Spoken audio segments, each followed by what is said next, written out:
atau jalan lahir. Faktor passage atau biasa disebut dengan jalan lahir diklasifikasikan menjadi dua jenis, yaitu jalan lahir lunak dan jalan lahir keras. Jalan lahir lunak terdiri dari 1 serviks, 2 vagina, 3 otot rahim. 2. Jalan lahir keras. Panggul merupakan salah satu jalan lahir keras yang memiliki fungsi lebih dominan daripada jalan lahir lunak. Jalan lahir keras terdiri dari 1. Tulang-tulang panggul, 2. Ukuran panggul, 3. Ciri khas dan lahir, 4. Bentuk panggul, dan kelima bidang Hodgkin.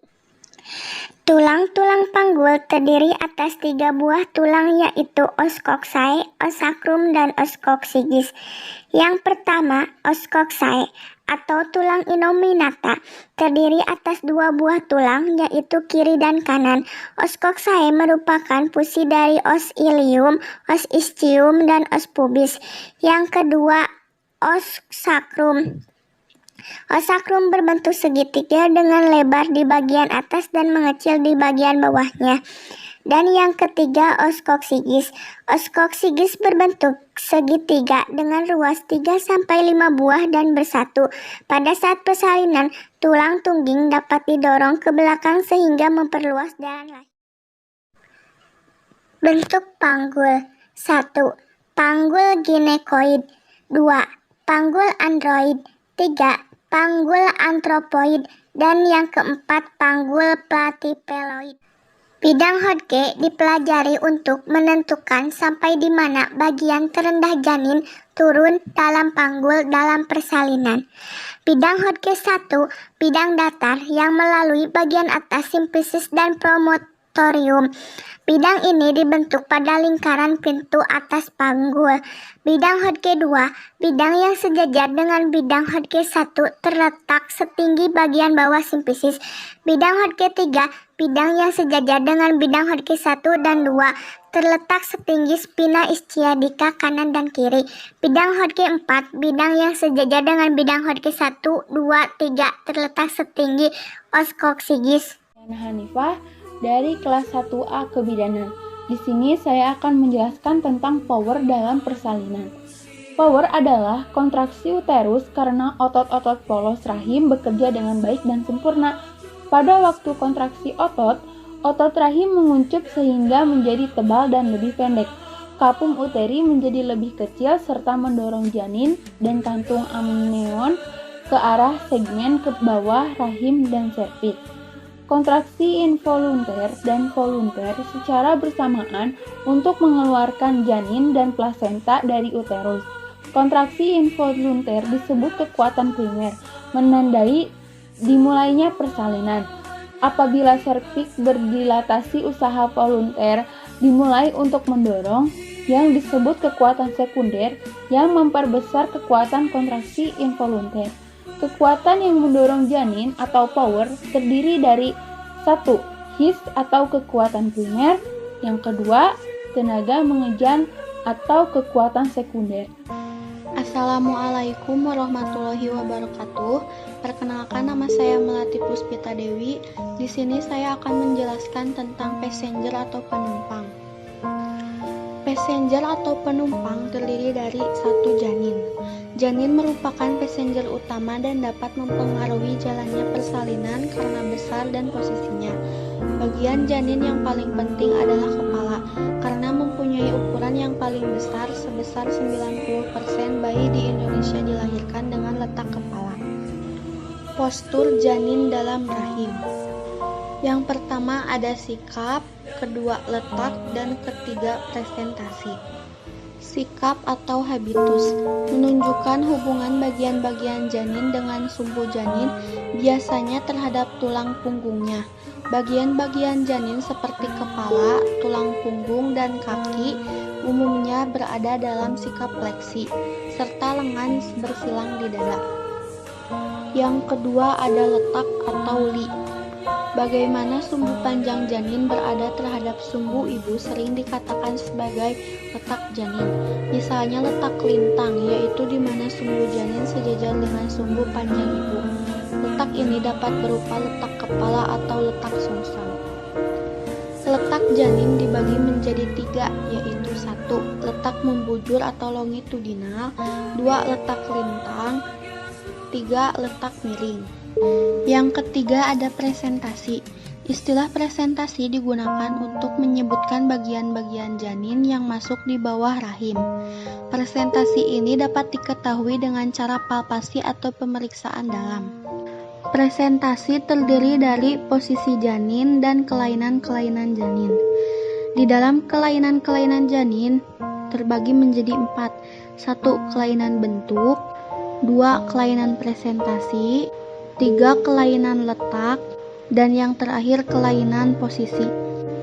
Plasenta terdiri dari peran plasenta dalam kehamilan dan struktur plasenta. Peran plasenta dalam kehamilan. Plasenta merupakan salah satu organ yang merupakan ciri khas mamalia sejati pada saat kehamilan. Berfungsi sebagai jalur penghubung antara ibu dan anaknya, mengadakan sekresi endokrin serta pertukaran selektif substansi yang dapat larut dan terbawa darah melalui lapisan rahim, dan juga trophoblas yang mengandung pembuluh-pembuluh darah termasuk makanan untuk janin. Struktur plasenta terbagi menjadi 1. Bentuk dan ukuran, 2. Letak plasenta dalam rahim, 3. Pembagian plasenta, 4. Fungsi plasenta, 5. Plasenta sebagai tempat pertukaran zat, 6. Plasenta sebagai penghasil hormon, 7. Plasenta penghasil enzim, 8. Plasenta sebagai barier, 9. Proses lepasnya plasenta dalam persalinan. Yang ketiga ada air ketuban. Likur amni yang sering juga disebut sebagai air ketuban merupakan cairan yang mengisi ruangan yang dilapisi oleh selaput janin atau amnion dan korion. Ciri-ciri air ketuban. 1. Jumlah volume air ketuban pada kehamilan cukup bulan kira-kira 1000 sampai 1500 cc. Kedua, air ketuban berwarna putih keruh, berbau amis dan berasa manis. Ketiga, reaksinya agak alkali atau netral dengan berat jenis 1008. Asal air ketuban. Beberapa perkiraan mengenai asal dari air ketuban yaitu urin janin, transudasi dari darah ibu, sekresi dari epitel amnion, asal campuran atau mixed origin.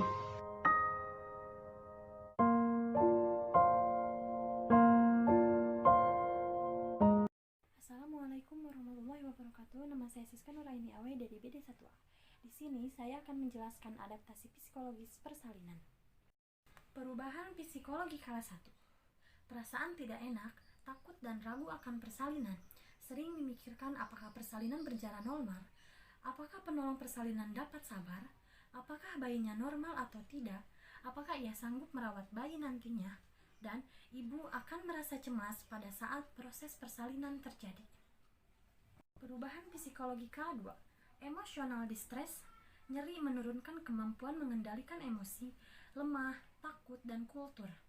Perubahan psikologi skala 3 dan 4. Bahagia, karena merasa sudah menjadi wanita sempurna, bisa memberikan anak untuk suami dan memberikan anggota baru. Cemas dan takut jika terjadi bahaya atas dirinya saat persalinan karena antara hidup dan mati. Assalamualaikum warahmatullahi wabarakatuh. Perkenalkan, nama saya Melina Rahayu dari kelas 3 dan 1A Universitas Indonesia. Di sini saya akan menjelaskan tentang faktor penolong atau psikian. Peran dari penolong persalinan dalam hal ini adalah bidan yang membantu mengantisipasi dan menangani komplikasi yang mungkin terjadi pada ibu dan janin. Tidak hanya aspek tindakan, tetapi aspek konseling dan pemberian informasi yang jelas yang dibutuhkan oleh ibu bersalin untuk mengurangi tingkat kecemasan ibu dan bidan atau tenaga kesehatan lainnya mempunyai tanggung jawab yang besar dalam proses persalinan. Langkah pertama yang harus dikerjakan adalah harus mengkaji perkembangan persalinan, membantu perkembangan baik psikologis maupun patologis pada ibu dan keluarga dengan bahasa yang mudah dimengerti. Kesalahan yang dilakukan bidan dalam mendiagnosis persalinan dapat menimbulkan kegelisahan dan kecemasan pada ibu dan keluarga. Kompetensi yang dimiliki penolong sangat penting dan bermanfaat untuk memperlancar proses persalinan dan mencegah kematian maternal neonatal. Dengan pengetahuan dan kompetensi yang baik, diharapkan kesalahan atau malpraktik dalam memberikan asuhan tidak terjadi. Peran dari penolong persalinan adalah mengantisipasi dan menangani komplikasi yang mungkin terjadi pada ibu dan janin. Dalam hal ini tergantung dari kemampuan dan kesiapan penolong dalam menghadapi proses persalinan. Yang perlu diingat adalah persalinan merupakan proses alamiah. Oleh sebab itu, bidan tidak boleh melakukan intervensi yang tidak perlu bahkan merugikan. Setiap tindakan yang diambil harus lebih mementingkan manfaat dari kerugian.